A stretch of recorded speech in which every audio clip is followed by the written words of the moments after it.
ദൈവത്തെ സ്തുതി. കർത്താവ് സ്നേഹിതരെ, ഇന്നത്തെ വിശുദ്ധ വേദഭാഗം വിശുദ്ധ മത്തായി എഴുതിയ സുവിശേഷം 17-ാം അധ്യായം 22 മുതൽ 27 വരെയുള്ള വാക്യങ്ങളായിരുന്നു. St. Matthew chapter 17 verses 22 to 27. ഒന്നാം ഭാഗത്ത് it says that as they were gathering in Galilee, Jesus said to the disciples, "The Son of Man is going to be betrayed into human hands, and they will kill him, and on the third day he will be raised." And they were greatly distressed. ആദ്യ ഭാഗത്ത് വായിക്കുന്ന ഭാഗം ഇതാണ്.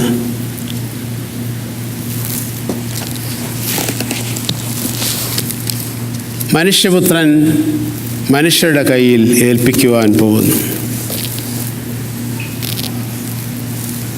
Jesus always foresees, or he was very careful about his end, his death.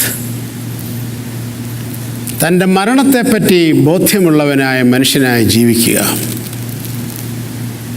He was very particular about remembering his end. പല പ്രാവശ്യം വേദപുസ്തകത്തിൽ ഇത് വായിക്കുന്നുണ്ട്.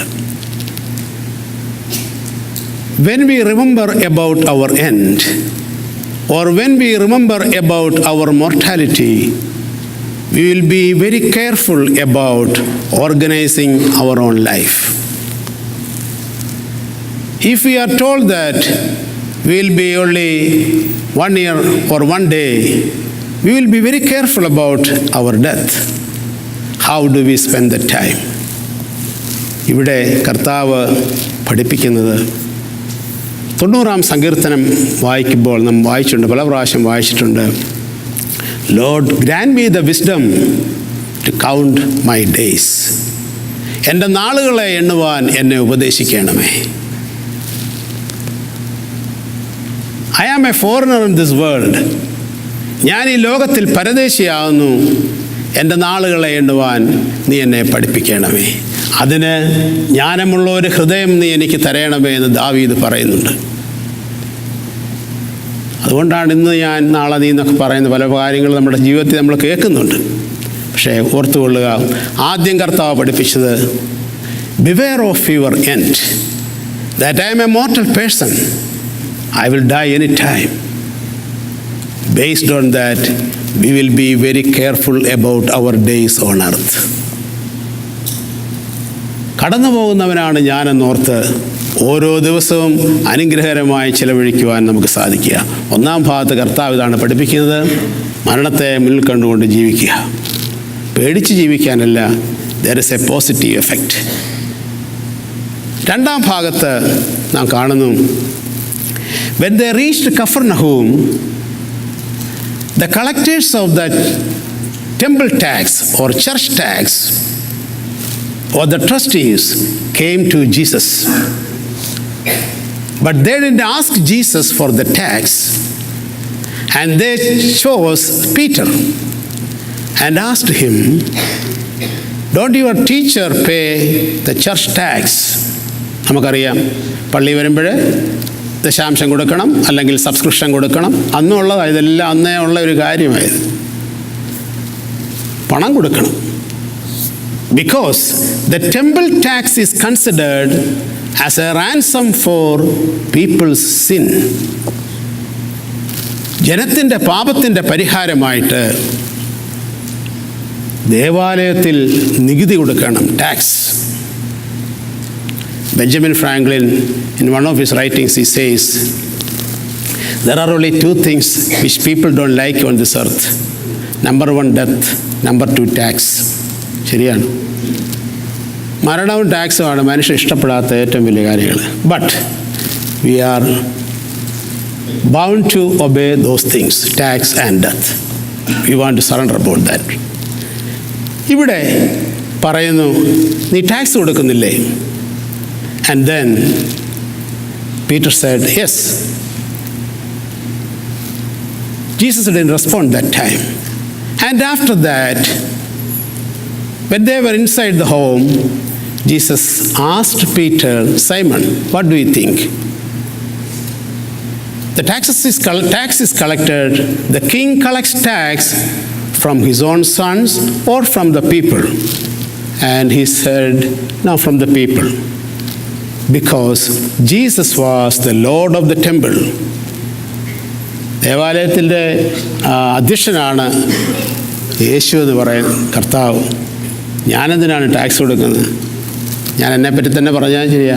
ഓരോ പള്ളിയിലെ അച്ഛന്മാർക്ക് അവർക്ക് ടാക്സ് എക്സംപ്റ്റാണ്, കൊടുക്കണമെന്നില്ല. Because people bring the tax for the ransom of their sins. ഇതാണ് ഒറിജിനൽ പഠിപ്പിക്കലുകൾ. അവിടെ കർത്താവ് പറയുന്നു, I don't have to pay tax, but I don't want to offend them. Let us pay the tax. You go to the sea and അവിടെ ചെന്നൊരു ചൂണ്ടിട്ട് മീൻ പിടിക്കാൻ പറയുന്നു. അവിടെ മീനെ പിടിച്ചതായിട്ട് നമ്മളെ വേദപുസ്തകത്തിൽ പിന്നെ വായിക്കുന്നില്ല. അങ്ങനെ മീനെ പിടിച്ചെന്നോ മീനിൻ്റെ വാ തുറന്നപ്പം പണം ഉണ്ടെന്നതൊന്നും പിന്നെ ബാക്കിയുടെ ഒന്നും പറയുന്നില്ല. പോട്ടെ. രണ്ടാമത്തെ ഭാഗം ഇവിടെ പറയുന്നത് റോമർക്കെഴുതിയ ലേഖനം 13-ാം അധ്യായം 7-ാം വാക്യത്തിൽ പറയുന്നുണ്ട്, നികുതി കൊടുക്കേണ്ടവന് നികുതിയും ബഹുമാനം കൊടുക്കേണ്ടവന് ബഹുമാനവും ആദരവ് കൊടുക്കേണ്ടവന് ആദരവും നാം കൊടുത്തിരിക്കണം. Render to all men their dues. Pay taxes to whom taxes are due, and revenue to whom revenue is due. Respect to whom respect is due, and honor to whom honor is due. അതായത് റോമർക്കെഴുതിയ ലേഖനം 13-ാം അധ്യായം 7-ാം വാക്യത്തിൽ പൗലോസ് അപ്പോസ്തലൻ പഠിപ്പിക്കുന്ന ഒരു പാഠമാണിത്. നികുതി കൊടുക്കേണ്ടവന് നികുതി, ആദരവ് കൊടുക്കേണ്ടവന് ആദരവ്, ബഹുമാനം കൊടുക്കേണ്ടവന് ബഹുമാനം. നാം ഇത് പഠിച്ചിരിക്കണം. Because it is part of Christian morality. രണ്ടാമത്തെ കാര്യം അതാണ് കർത്താവ് ഇവിടെ പഠിപ്പിക്കുന്നത്. മൂന്നാമത് ഒരു കാര്യം കൂടെ നാം ശ്രദ്ധിക്കുക. എന്തിനാണ് ടാക്സ് കൊടുക്കാൻ പറഞ്ഞത്? Why Jesus told them to pay tax? Not to offend them. ഇടർച്ച വരുത്താതിരിക്കാൻ ടാക്സ് കൊടുക്കുക. നമുക്കറിയാം, നമ്മളുടെ നിത്യജീവിതത്തിൽ നമുക്ക് കാണാവുന്ന കാര്യമാണ് അല്ലേ. ഇപ്പോൾ നമ്മൾ പള്ളിയുടെ എന്തെങ്കിലും ഒരു പിരിവിനോ എല്ലാം ചെല്ലുമ്പോഴേ അല്ലെ ആരുടെയും നമ്മളെ പള്ളിയിലുള്ളവർ തന്നെ ആണെങ്കിലും പുറത്തുള്ളവരൊക്കെ ആണെങ്കിലും ചെല്ലുന്നുണ്ടെങ്കിൽ എപ്പോഴും ചിലർ പറയും, ഓ ഇപ്പോൾ ഇതിനാ തരേണ്ട കാര്യം എന്താ, പള്ളിയിൽ പൈസ ഇല്ലേ, ഇപ്പോൾ തരേണ്ട കാര്യമില്ല. ഇങ്ങനെ ഓരോ വെറുതെ തമാശയ്ക്ക് പറയുന്ന, just want to say something, they say that to ഒരു കലക്കം ഉണ്ടാക്കാൻ, ഇടർച്ച ഉണ്ടാക്കാൻ. In order not to offend them, pay the tax. ഇതാണ് കർത്താവ് പഠിപ്പിച്ച പാഠം. ഇടർച്ച എന്നുള്ള ഭാഗം വേദപുസ്തകത്തിൽ, especially in saint Matthew, the word പല രീതിയിൽ ഇത് പറഞ്ഞിട്ടുണ്ട്. ഒഫൻസ് പല ഭാഗത്ത് ഇത് പറയുന്നുണ്ട്. സ്കാൻഡലിസോൺ എന്നുള്ള ഗ്രീക്ക് വേർഡാണ് ഇവിടെ ഉപയോഗിച്ചിരിക്കുന്നത്. ഒന്നാം ഭാഗത്ത് പറയുന്നത് സെയിൻറ്റ് മാത്യു ചാപ്റ്റർ 13 വേഴ്സ് 11. അവിടെ പറയുന്നു, അവിടെ ഒരു ഉദാഹരണം പറയുന്നുണ്ട്. The word of God fell on the ground, but the ground was rocky. ദൈവവചനം പാറപ്പുറത്ത് വീണു, അവിടെ മണ്ണില്ലാഞ്ഞതുകൊണ്ട് അത് മുളച്ചില്ല. വചനം നിമിത്തം ഉപദ്രവം നേരിട്ടപ്പോൾ, ഞെരുക്കവും നേരിട്ടപ്പോൾ അവർ ഇടറിപ്പോയി. They fell away from the word of God. And the second part is St. Matthew chapter 13 verse 57. There says, the people were around him and Jesus was talking to them. And the Pharisees and the Sadducees said, what a man he is. He is full of knowledge. But he belongs to Jewish family and he is a son of Mary, and his sisters are here, his cousins are here.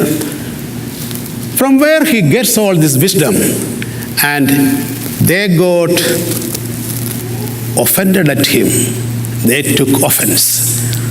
അവർ അവനിൽ ഇടറിപ്പോയി എന്ന ആ ഭാഗത്ത് നാം വായിക്കുന്നുണ്ട്. വീണ്ടും when we come to St. Matthew chapter 15 verse 12,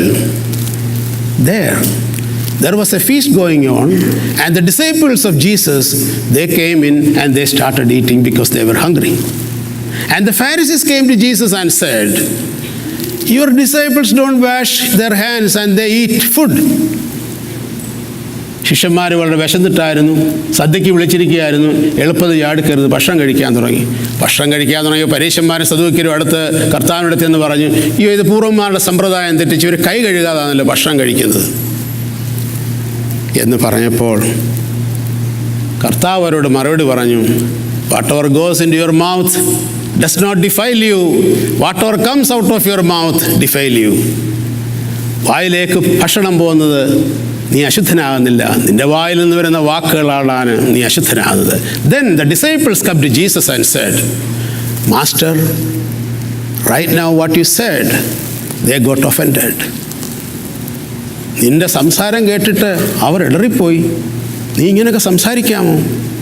ഇവിടെയാണ് വീണ്ടും വിശുദ്ധ മത്തായി ശ്ലീഹ ഇടറി എന്നുള്ള വാക്ക് ഉപയോഗിക്കുന്നത്.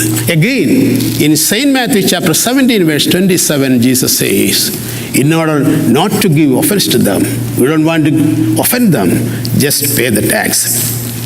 അവിടെ വീണ്ടും ഇടറിപ്പോയെന്നുള്ള വാക്ക് പറയുന്നു. വേറൊരു ഭാഗത്ത് St. Matthew chapter 17 verse 27, there Jesus says, എന്നിൽ വിശ്വസിക്കുന്ന ഈ ചെറിയ ഒരുത്തന് ആരെങ്കിലും ഇടർച്ച വരുത്തി അവനെ പാപത്തിലേക്ക് നയിച്ചാൽ അവൻ്റെ കഴുത്തിൽ വലിയൊരു തിരികല്ല് കെട്ടി അവനെ കടലിൽ താഴ്ത്തുന്നത് നല്ലത്. There the word ഇടർച്ച in Malayalam it says leading to sin. നിങ്ങൾക്കറിയാമോ, one of the biggest sin is seduction. Seduce others to sin. പാപത്തിലേക്ക് മറ്റുള്ളവരെ നയിക്കുക. നമ്മളൊത്തിരി നല്ല മിടുക്കന്മാരുണ്ടല്ലേ, പറഞ്ഞ് പാപത്തിലേക്ക് നമ്മളെ നയിച്ചുകൊണ്ട് പോകും. അവിടെ ഉപയോഗിക്കുന്ന വാക്കിതാണ്, ഈ ചെറിയവരിൽ ഒരുത്തനെ, one of this least person, smallest person, if you are a reason to lead him to sin, you will be punished. ഇവിടെയാണ് ചെറിയ ഒരുത്തനെ ഇടർച്ച വരുത്തുക എന്ന് പറയുന്നത്. വീണ്ടും കർത്താവ് St. Matthew chapter 18 verse 8, there Jesus says another word for offense. If your eyes causes you to sin, pluck it out, because it is good for you to enter to the hell or heaven with one eye. നിന്റെ കണ്ണ് നിനക്ക് ഇടർച്ച വരുത്തുന്നുവെങ്കിൽ, if your eye leads you to sin, if your ear leads you to sin, be careful. നിന്റെ കണ്ണ് നിനക്ക് ഇടർച്ച വരുത്തുന്നെങ്കിൽ അതിനെ സൂക്ഷിച്ചുകൊള്ളുക. അവസാന ഭാഗം St. Matthew chapter 24 verse 10, there Jesus says, when Jesus comes the second time, many will fall away from faith, and people will begin to betray one another. People will begin to cheat one another. People will begin to hate one another. That time we will be failing in our faith. അവിടെയും കർത്താവ് പറയുന്നുണ്ട്, അന്ത്യകാലത്ത് അതിൻ്റെ ലക്ഷണം പറയുമ്പോൾ അവിടെ കർത്താവ് പറയുന്നുണ്ട്, മനുഷ്യൻ മനുഷ്യനോട് പോരാടും, കുടുംബം കുടുംബത്തോട് കലഹിക്കും, ജാതി ജാതിയോട് കലഹിക്കും, because you fell away from the presence of Jesus.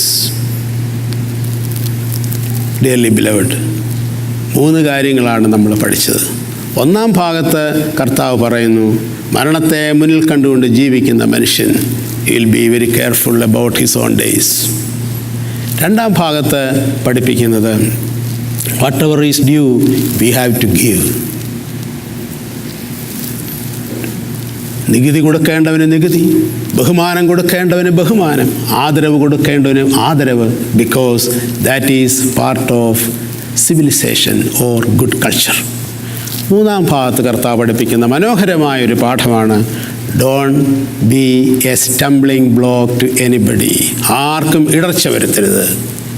That is why Lord Krishna in Bhagavad Gita, he says to Arjuna,